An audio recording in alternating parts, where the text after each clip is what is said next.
Soluciones amortiguadoras y pKa. En esta gráfica se puede observar cómo va variando el pH de una titulación de ácido acético respecto a la cantidad de equivalentes hidróxido. El pKa de 4.76 representa el pH al cual existe la misma cantidad de moléculas en la forma C3COOH que C3COO, es decir, el pH al cual la solución está en equilibrio. Los ácidos y las bases débiles tienen la capacidad de amortiguar ciertas cantidades de ácido o base adicionadas cuando se encuentran cerca de su pKa. Por esta razón, los buffers, como el de acetato, son muy importantes para la vida. En esta gráfica se puede observar cómo a un pH menor al pKa, el estado predominante es el estado neutro, mientras que a un pH mayor al pKa, el estado predominante es el estado disociado. En este caso se ve la titulación de un aminoácido. Como se puede observar, el aminoácido tiene carboxilo y un grupo amino. Esto modifica un poco la gráfica que se había usado anteriormente. Como se puede observar, a pHs muy ácidos, el grupo se encontrará protonado. Conforme va aumentando el pH, el grupo carboxilo se disociará y luego el grupo amino se disociará. Aquí se puede observar igualmente que existe un pH isoeléctrico. Esto significa que a este pH la molécula tiene una carga neta de 0. Sin embargo, como se puede observar, aunque la carga neta sea 0, tanto el grupo amino está protonado y el grupo carboxilo es protonado. Por lo tanto, hay una carga positiva y negativa en esa molécula. Esta titulación es de un aminoácido neutro. Sin embargo, existen aminoácidos ácidos, como lo que se verá a continuación. El glutamato posee un grupo R ácido, lo cual modifica aún más la curva de calibración. Aquí se observa cómo a pHs muy ácidos el aminoácido tiene el grupo amino protonado. Mientras va aumentando el pH, se desprotona el grupo hidroxilo. Luego se desprotona el grupo hidroxilo del grupo R. Y finalmente se desprotona el grupo amino. Esto da como resultado la gráfica que se observa. Todo lo anterior es muy importante para la catálisis enzimática, debido a que a cierto pH del medio, los residuos de los aminoácidos tendrán una carga neta positiva, negativa o neutra, y de eso dependerá la detección del ligando o la actividad catalítica de la enzima. Aquí se ejemplifican igualmente tres de las fuerzas más importantes de interacción entre el ligando y sitio activo de la enzima, las cuales son ion-dipolo, iónica y dipolo-dipolo. Arriba se observa la ion-dipolo, en la cual el grupo amino se encuentra protonado y este está interactuando con el grupo carboxilo con el oxígeno que está parcialmente negativo. Es una interacción ion-dipolo. La siguiente es una interacción dipolo-dipolo, ya que el carbono del carbonilo se encuentra parcialmente positivo, mientras que el grupo OH tiene un oxígeno parcialmente negativo. Entre esas dos moléculas parcialmente cargadas ocurre una interacción dipolo-dipolo. Tercero es la interacción iónica entre el grupo amino protonado y el grupo hidroxilo desprotonado. Es importante resaltar que las enzimas tienen un pH óptimo al cual pueden funcionar, ya que a otro pH esos residuos posiblemente no estarían con la carga que tienen actualmente. Otra interacción muy importante son los puentes de hidrógeno. El puente de hidrógeno ocurre entre un hidrógeno cargado parcialmente positivo y una molécula o un átomo cargado parcialmente negativo. Generalmente es el oxígeno. Los puentes de hidrógeno son muy importantes para la vida, incluso le dan muchas de las características al agua. Los puentes de hidrógeno también juegan un papel muy importante en la catálisis enzimática, no solo porque pueden ser relaciones de reconocimiento en el sitio activo, sino que también estas determinan la estructura secundaria de las proteínas, la cual es esencial para su función.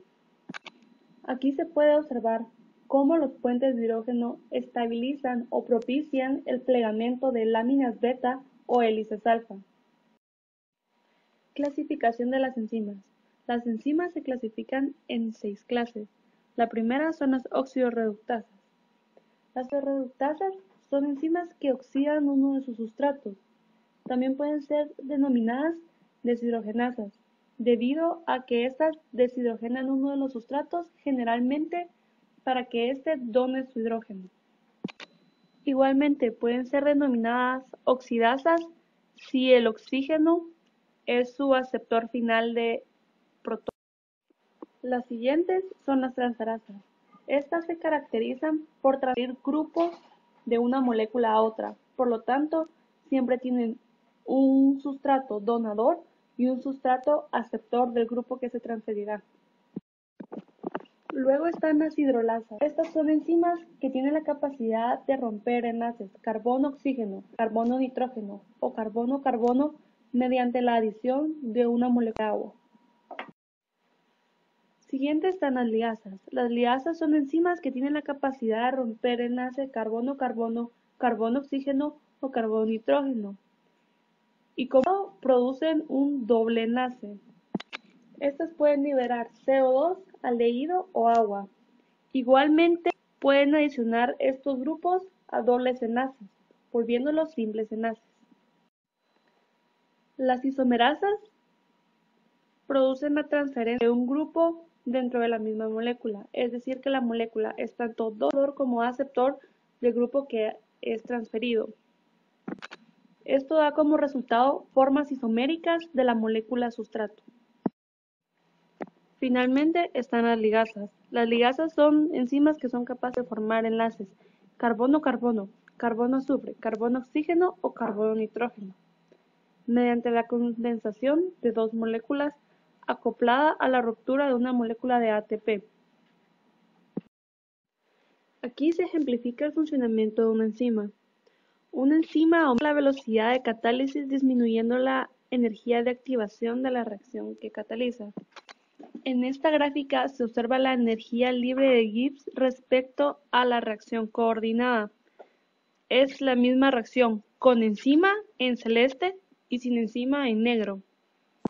Es importante resaltar que cuando se da una reacción catalizada por una enzima, inicialmente se presenta enzima y sustrato libre en la solución.